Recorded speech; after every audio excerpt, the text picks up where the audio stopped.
Have you ever looked up at the night sky and wondered how it all began?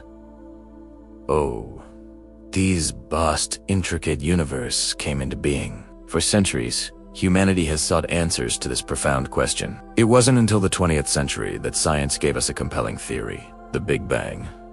This theory suggests that our universe began from an incredibly hot, dense single point and has been expanding ever since. It's a cornerstone of modern cosmology, pieced together through decades of observation and calculation by brilliant minds. But what if I told you that a strikingly similar concept was described over 1400 years ago? This is where our journey takes us to the heart of the Qur'an, the central religious text of Islam, revealed to the Prophet Muhammad in the 7th century, in a time when the prevailing understanding of the cosmos was based on myth and simple observation, the earth at the center, with celestial spheres rotating around it.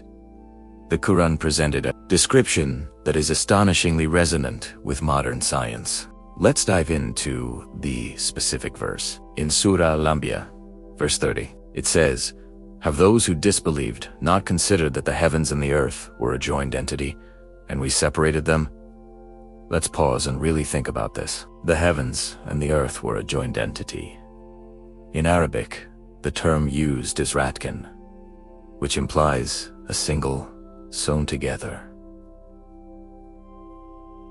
fused mass. It describes a state of oneness, a singular unit where everything we now see as separate the galaxies, stars. Our own planet was once combined.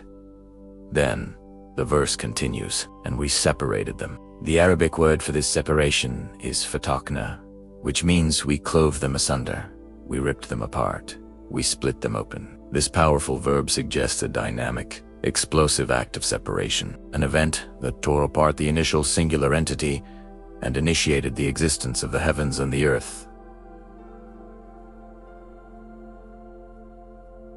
as we know them. Now, let's place this side by side with the Big Bang theory. The theory postulates that the entire universe originated from a singularity, a point of infinite density and temperature. This singularity was the joined entity, the state of Ratkin. Then, this singularity underwent a rapid expansion. Big Bang itself. This expansion is the fataqna, the act of separating the initial mass, leading to the formation of space, time, and all the matter and energy that would eventually form galaxies, stars, and planets.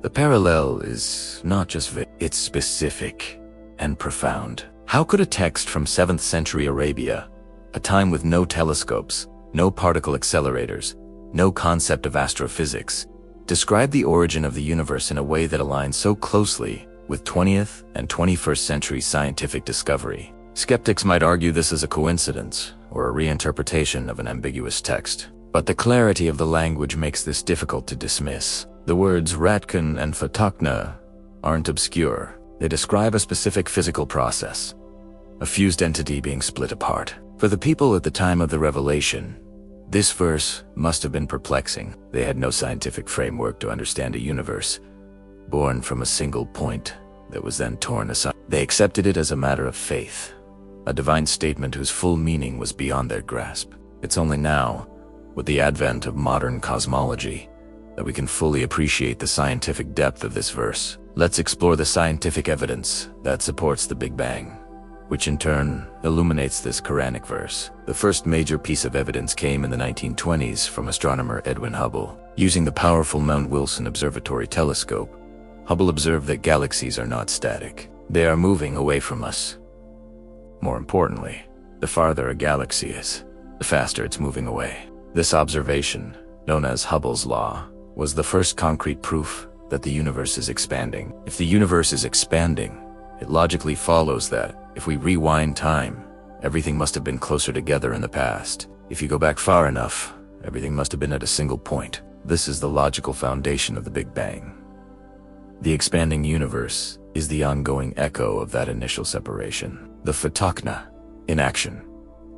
The Qur'an also alludes to this expansion. In Surah Ad-Dariyat, verse 47, it says, "And the heaven we constructed with strength, and indeed, we are its expanders." The arbiter museum explicitly means to be expanding or making wider. Again, A concept that was scientifically confirmed only in the last century is stated clearly in the Qur'an. A static universe was the dominant scientific belief for centuries, even challenging Einstein initially.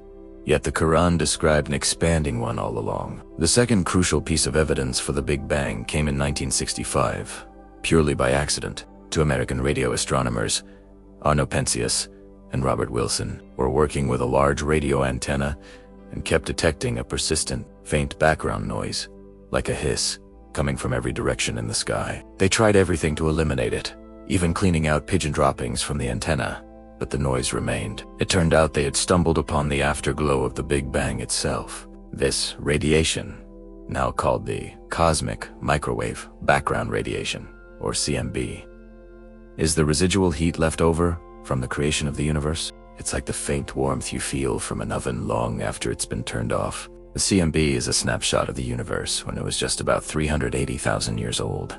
A baby picture of the cosmos. It perfectly matched the predictions made by Big Bang theorists and is considered one of the strongest proofs of the theory. It's the tangible remnant of that hot, dense state described as Ratcon. So we have the initial state of unity. Ratcon supported by the concept of a singularity. We have the act of separation, Fatakna, supported by the evidence of an expanding universe. And we have the afterglow of this event, the cosmic microwave background radiation. The sequence described in the Qur'an aligns perfectly with the sequence discovered by science. It's important to understand that the Qur'an is not a science textbook. Its primary purpose is to be a book of guidance for humanity, to connect us with our Creator. However, it often uses phenomena in the natural world as signs, or ayati, for people of understanding. These signs point towards a higher truth, towards the existence and power of God. The verse about the origin of the universe is one such sign. It challenges the reader. Have those who disbelieved not considered, inviting contemplation and reflection on the world around us. This verse doesn't just present a fact, it frames it as a question to those who deny the existence of a creator. It's as if the Quran is saying, look at the very origin of your existence, at the fabric of the cosmos. Can you not see the evidence of a deliberate, powerful act of creation? It's a rhetorical question designed to awaken the intellect and the spirit. In an age of scientific materialism, where some believe that science has made God obsolete, this verse bridges the gap. It shows that faith and reason, revelation, and scientific discovery are not in conflict. Instead, they can be two complementary paths to understanding the same ultimate reality. Modern science tells us how the universe began, describing the physical processes with incredible detail. The Quran, on the other hand, tells us who initiated it, an asterisk. Why? Asterisk, it places the how of the Big Bang within the who of a purposeful creator. The verse says, and we separated them.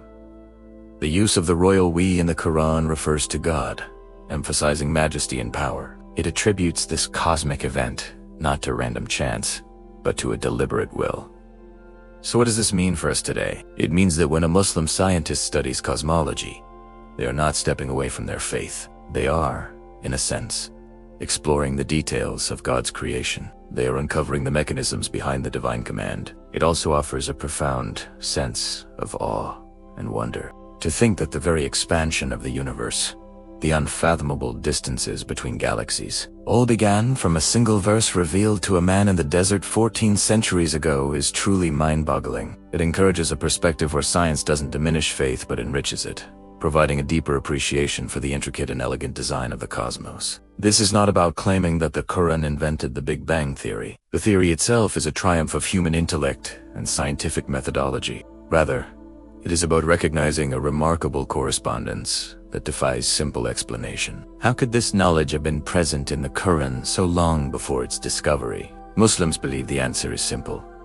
The author of the Quran is the same author of the universe. The one who created the cosmos is the one who described its creation to humanity. In conclusion, the story of the universe's origin is a tale told by both science and scripture. Science reads the story from the book of nature, deciphering the evidence left behind in starlight and radiation. The Quran presents the story from the author himself. The fact that these two accounts separated by 1400 years of history, converge so beautifully on the concept of a singular origin followed by a dramatic separation, is a powerful sign for those who reflect. It invites us to look at the universe not as a random accident, but as a purposeful and magnificent creation, a testament to the knowledge and power of its creator.